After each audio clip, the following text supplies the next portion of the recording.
Alright, so Mr. Charles has the flesh of the pumpkin filleted out. We've also pulled our boiled chicken out of the pot, diced it up all fancy and nice.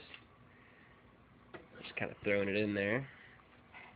And folks, I'm terribly sorry if my videography sucks, because I don't know how to record things right side up. Point is, you know how to cook pumpkin soup, you know? It's like, we'll worry about lipstick and rouges another time. Anyway, you take this, now that, because Stephen here has, damn it, he has finished peeling up the pumpkins.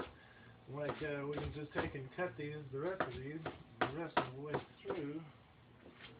Give him a good chop. Yeah, kind of chop them up. You don't want to dice them. You don't want to finely dice anything, you know? It's like you got to add this stuff, like let it roughly be chopped. It adds more of a rustic kind of effect to the whole deal. You put your pumpkin in there. The pumpkin, see, I'm also going to be using right here what I chopped earlier would be some peeled carrots and peeled red potatoes with some green onions from the garden and some white onions. And I've kind of got that going on. Now, the white onions and things aren't going to take very long to cook, so we kind of add these things at the intervals. This one I'm going to add at the same time, and that'll give the carrots more like an al dente kind of flavor, or kind of a texture to them. They'll be a little tougher, but the potatoes will be nice and soft. The pumpkin, we don't want pumpkins being al dente. We want to add those so that they'll boil down, and that flavor of the pumpkin and the sugars that are in the pumpkin will break down into the stock itself. If we do it that way, this is what you're looking at with the diced chickens.